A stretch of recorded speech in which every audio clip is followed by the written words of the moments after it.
What do you mean by buy one, cry once? Buy once, cry once. We'll get into that this week. Buy once, cry once. Yep.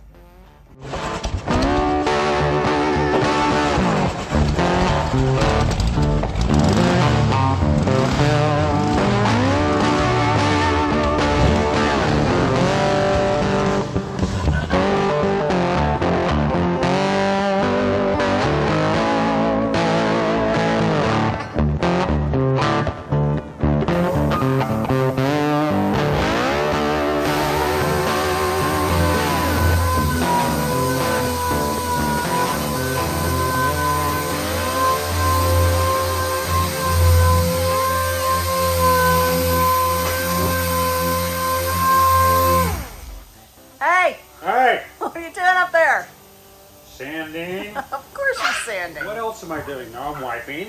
No, wiping and sanding, sanding and wiping. Sanding, wiping and sanding. My arms are gonna get tired like this. Okay, let me come down. All right, thanks. I don't know if you guys can hear it, but I have a leaky air hose, so I could. Oh, yeah. There we go. Oh, that's better. Much better. Hey, got a question. Okay. All right. I want to know, how do you guys handle it when somebody comes in and they've had their vehicle at another restoration shop? Well, we're never going to reveal what shop came from where. Personally, I don't really even care. Mm-hmm. It's going to be an interesting process. Mm-hmm. Generally, we don't like going in and fixing other people's work, but it needs to get done. And this one's a good example. It was painted in another shop. Most of the stuff that you see here had to get reshot. I think we didn't do the nose and the long door and the other nose, but everything else had to get reshot. And this one, it was odd because of this green. Some of them were shiny, Yeah. some of them were flat. So the only thing I can think of is it was done in the chemistry was wrong for the clear. Because when I started doing the chem cleaning of the car after I prepped it, I was noticing a lot of green. Mm-hmm. And if it's a base clear, you shouldn't get any of that. Gotcha. So, it's just like, we got to fix it. Yeah. Well, what they said, it was a 2-day shoot. So the one day that it was, mixing the paint one day, and the mix on the other day was a different mix. Oh. So Yeah, it's two different shoots. So that second shoot was the one that, and it was green, and the parts that were white, but they lost their gloss somehow. It looked perfect, they said, when they drove away. Yeah. Oh, But weird. a few days later, it went away.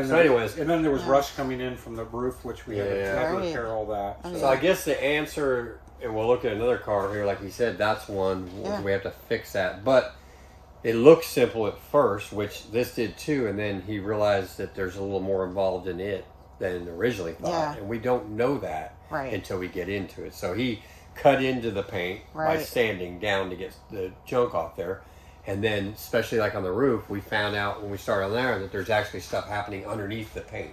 So now you got to go back farther than you thought you were going to go. So the answer is we don't know, and I don't know how many times we could say it. It's just don't know. We don't know, and so, and especially when it comes from another shop. I mean, it's bad enough when you bring a 60-year-old car in, and it's been touched over the years by who knows how many people, and this has done that, and that's done that. That's bad enough. But then that it was at some other shop, and they had problems, because if they're bringing it to us from another shop, it wasn't done right. So, and we've had several, I'm going to show you one in a minute, that was at a shop, and they actually went and pulled the car. I mean, it was in mid-restoration. They just took the car. That happens. So then you bring it to us and say, how much will it cost? And then the sad part of it is, like I said, is sometimes they spend money, and they've already spent a lot of money. Well, some of that's just out the window. So this one was was not too bad. We were able to not to have to repaint the whole vehicle, because the only two ways we really paint here is strip this entire thing down. You see it's missing windows, so that costs money to take those windows out. Luckily, we didn't hurt the headliner. The headliner's behind one of those. But had it done that, that's not on us. So say we took a window out and the headliner ripped. Okay, now we got to do that. We got to put a headliner in it. That's not us. That's It's not a And mistake. we don't want to increase the work. It's like we generally do not want the car here longer than... Yeah, as the shop manager and the one that runs all the flow, I can promise you that. Hand on Because I heart, have we do not People call me every day, when can I bring you money? It's Yes. literally, I literally get on him all the time because I'm like, I have so many people that need their cars to come here and they got money, mounds of cash, they want to bring it. We can't do anything because cars are sitting here. Yeah. So I definitely don't want any more work I need. I want to do No. it and then see you, go home. Well, I think the worst one that we ever got was the Ghia that was held together with zip ties. Yeah, that thing was talking. We put that one And those up people- on the lift, and it looked nice. It did, and they paid for a full resto. Yeah, and it was a convertible, and it was missing like the reinforcement channels. Yeah. It was literally it was literally zip ties holding the lower body together. That was And heartbreaking. it was pretty car. We put it up on the lift, and literally you saw the car do this. Oh my And it's like, get it off the lift now. Yeah. So that brings up the core of that is money. Anything can be fixed. Sure. Anything can be fixed. Any car in any condition can be fixed. Yep. I mean, we're in the process of eventually doing a Heb Mueller that's overseas right now, and it's so bad that they're having to work on it to get it to even be in condition enough to be put on a container to make the trip over to the United States. So anything can be fixed as long as you throw money at it. Right. So, that's the other side of it is the money part of it. I mean, you can't put a Band-Aid over another Band-Aid Right. for cheap. Yeah, So, it's any all good. ideas on how somebody can avoid having that kind of heartbreak? I'm thinking specifically again of the zip tie Ghia. Like, Do your research on shops and the reputation, and it's like, we've got a couple 1-star, 2-star reviews on our Google stuff, but it does happen. yeah, But for the most part, we've got fairly satisfied clients, and we've built a reputation to do it right. yeah, You're not going to be able to keep everybody happy. No businesses. But the one thing I'll say that we do here, and we being, since I took over, and we have a different philosophy than they used to a little bit, is we're busy, so I don't need to add work. We've already gone over that. So here's the deal. So if you come in and your car's so bad, which I've got an example out there we've gone over, I'm going to tell you, it's not worth it. Yeah. So the Cripes, Oh, they yeah. don't mind me using their name. We've talked about it. There was the 73 Super Eagle Blue. We've gone over Right. it. That they Swiss came in. We're gonna have some cheese. floor pans, and it just had huge. And I told them, I gave them a number. I said this car can be fixed. So they spent Yeah. $6,000 on the car. This is a great example. We found all that. They were very nice. Everything. We'd already spent $4,000 on the stuff that they wanted done, which Yeah. was pretty much just thrown away because there's nothing you can do about it. And I said we can fix this car. It's going to cost $12,000. yep, We could fix. They make every piece of that metal. Yep. And I said to them, I wouldn't do it. yeah, So, but there's a lot of shops that would. Obviously, that shop was that somebody somewhere fixed that and knew that they did it that way with fiberglass stuff back. So we don't got the time. I ain't got the time for that. So I'm going to tell you right up front, it ain't worth it. Right. I mean, that's a Super Eagle. If it was a 54 ragtop Beetle Yeah. or something, I'd be like, yeah, let's spend the money on to do it. But Right. your grandfather's car, But so for 72, it's just like, yeah, 72, 73. I said, literally, y'all, you could go find another one somewhere for about $5,000 running, which is what they thought they had. That Yeah. car looked beautiful. We Yeah. drove it in here. The paint you see looks great, Yeah. but you just don't know. So I guess the gist of the two things is we're never going to take work in. I'm not, while I'm here, ever going to take some work in that I think's upside down. yeah, And I'm going to tell you. Now, if you insist, like that deal where they did insist. They said, let's do it. And they paid y'all, and they did a full restaurant. I wasn't here yet, but I mean, we actually had to source another car for that. right. So Yeah. see, so but We they started did. over on that one. Right. So, And the same thing the Cripes doing. So they went and found another car, and they literally, I pretty much told them, you're throwing $6,000 away plus whatever we did. Now we're going to use some of the parts that we can, but Yeah. they knew it. They didn't argue. They're like, sorry, we did. And I told them there are two options. Yeah. So it's just the way it's going to be sometimes. So I do guess your research. yeah, you just got to come in with an open mind. Now, if you got to set, I try when I call everybody, I try to say, what's your budget? That catches some people off guard because some shops, if you give them a number, they're going to be like, okay, I got that. Yeah. I'm only asking that because I want to know if you're in The realm of ballpark. reality. There's some people that call in and say, hey, I have a 1960, my aunt's 1960 Beetle. It's been in a garage for 40 years. How much will it cost to restore it? And I say, what do you think it's going to cost us? I've had people say, I was thinking about $5,000 or $6,000. Oh no. Can't even, separate the car and put 4 pans in it for that. Yeah. So anyways, but then there's realistic people that come back. So that's kind of why we asked that question. So it's I guess to boil it down, it's just up in the air. These things coming from other shops, we don't know. And prime example, we have another Beetle IR 67 that we got through. It looked great. The paint was old, but faded, but the body didn't look damaged. Yeah. When we got that thing blasted, it was Swiss cheese, had holes in it, being about 50 pounds of Bondo. And so then it went from a, $10, $12, $15,000 paint part to $30,000 paint body because metal. everything underneath it still requires the labor. I mean, Right. I sat down and figured out the hours that it's going to take, even to do an inexpensive job. There's still hours in it, and we charge currently as today's date $100 an hour. Yep. And that's a rough hit. I get it. So let's just take that example. So car A comes in, and then we're going to get some work and a paint job, and we give them a number, and then we tell them, and it's in our paperwork, that we don't have this exact number. That's why we don't give an exact number. Sure enough, when we blast the car, all that work needs to be done. Now that number's more than doubled. Nothing we can do about it. Right. There's really nothing we could do at that point. So anyways, those things happen. So that's the answer. Hopefully that doesn't make it more confusing. It's just a lot of work that we don't know until we get into it. Yeah, there it is. All right, there you have it, folks. Let's take a tour. Buy once, cry once. Buy once, cry once. Mr. Park, Ooh. i.e.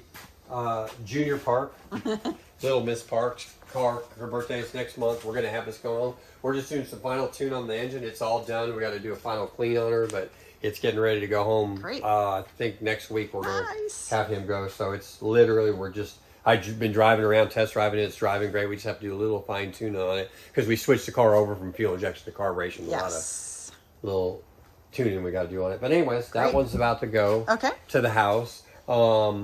This one will be being put back together. He's doing polish on it. We'll be throwing the windows back in it, cleaning it up. Bumpers on it and everything like that. Fact, the punch list is less than 1 page at this point for this car. My bus mechanic's coming back. Yay! Come on back, Jay. Jay's he coming gets back. a promotion. He's now J2. Yeah, he was. Yeah, so he's in the States. He just sent me a message, so he's on his way back from Alaska, and he's in Seattle. He's going to be back here soon, and he's going to a VW bus show before he comes back to work. So anyways, that's how much he's into it. But yeah, so I'm glad he's going to be coming back. So. Because we're hiring. We are hiring still, yes. So, Mr. Hersker car, all done. We literally got the horn to fix on it. It's an old 6-bolt weird car with a horn. So we're fixing his horn, and he's going to go home, and he's real close. We got Mr. Zaccanini's car. You can see kind of if you zoom in, he's getting a new lowering kit for the Super Beetle, and Corey's putting it together now. So they're putting the front end back together, and when we got that back in, and we're going to put that in. His motor's sitting here waiting to go in. So they're going to put the motor in today or tomorrow. We were waiting on some other parts, and we got that. Okay. So that would be accelerating along pretty good. Riley's in the trailer. Riley is in the trailer, but Miss Riley, hold on. We're going to show you something. Your seat covers came in. Oh. So I'm going to show you those in a minute. All right, what's up with I Gazzo? did some numbers for Gazzo. So what we decided to do on Gazzo, we had the Porsche Turbo Twist. I found some brand new Turbo Twists. Oh. And they were the right size and tires that we need to do. So we're going to go with that combo. We're going to have to switch the car over, like I said last week, to IRS. And so it says swing axle, so we get our upright wheels. So we're in the process of doing that. We're getting them some numbers so we can decide which way to go. Great. And then when we get the trigger on that, we're going to go with that and get Gazzo done. Okay. Still waiting on a couple numbers for our Razor gear, but we're getting closer. This is Isayo, which is one of the cars that is getting ready to go to the body shop next. So this is one that we had all kinds of body work that ended up needing to be done after I blasted. All these little wrinkles were all covered by Smooth butter. with nice butter. Yeah, with butter. So once we got that all out, a lot of welding was done. The whole package tray was Swiss cheese. It needed a whole new fender, one of the fenders. So bunch of work got done on this one that we didn't anticipate. Lots of hours and hours and hours of metal work. A lot of the fender nuts were missing, had to be welded in, so a lot of stuff. So that's one of those things. This car looks great too. Yeah, Didn't see a dent in it. Nope.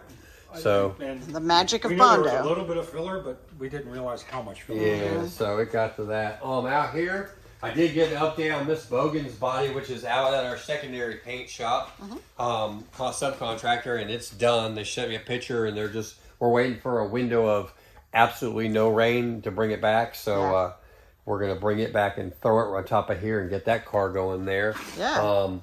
Mr. St. Pierre's motor. We're waiting. And also, the other day when we got ready to put it in, it was raining. So we're just waiting on space to be able to bring that bus in here and put this motor in. So he'll be going in any day now. Great. And then, let's see, I don't know. I think that's it except for Mr. Cabral, which is sitting out here. And we're waiting on doing a couple tune-up things on Mr. Cabral and getting a counter for him. And then he'll be going home. So what is all this? This You is guys Corey's. probably don't know, but we've got a Corey is a fireman. firefighter. Got parts. Yeah. Parts and pieces. Cool. So, anyways, that's what we got going on in the shop. That's the Isayo motor. It goes with the 67, and it's waiting for its body to be done, to be put back on its chassis, to be able to put the motor back in. So there we are. Here we go. So, All anyways, we got a couple car shows coming up. Y'all are going to over the pond, across the pond. Across the pond, Field of Dreams in Yorkshire, England. Eskridge. I can't even say the word. Eskridge Park. Park. Estate, something like that. So it's September 2, 3, 4. Yep. And then our own show is 10/22/22. Yep. And we're going to be at St. Jude's, like we've been saying, and going to have a whole bunch of other new things. Hopefully it's so busy. We got helicopters in here and everything. We're going to see what happens. But go big or go home. We're going to do some pretty big advertising. And then it's a lot of other shows before this one, so we'll see what happens. Great. But yeah, we got a lot of people that are going to donate stuff and come and do stuff. So fantastic. Yeah. So that's what we got a lot of good things going on. Hopefully, have Miss Mabel fixed by then. We're going to work on. Get her running. We also had a kind of funny incident yesterday. Oh yeah, we got punked. We got pranked by the Jerky Boys. We got called by the Jerky Boys. They're back in the game, I guess, if any of you all know. I know there's got to be somebody out there who remembers the Jerky Boys in the 80s and 90s. They have a YouTube channel now, so if you don't know what Jerky Boys are, never heard of it, just type in YouTube and look it up. Look it up. They're back, and they called us yesterday. The problem is I'm really good at it, so they admit they're mad. Yeah. That was fun, though. Anyways, it was fun. Yeah, so I think that's it. We are hiring. I need people that know what they're doing and come on down and work on these little cars. Yep. Please. Love these little cars. And please and thank you. Please, thank you, yes. What else? Is that it? I think that's it. All right, we got to do that thing then. Gotta do the thing. Bye. Goodbye, nice people.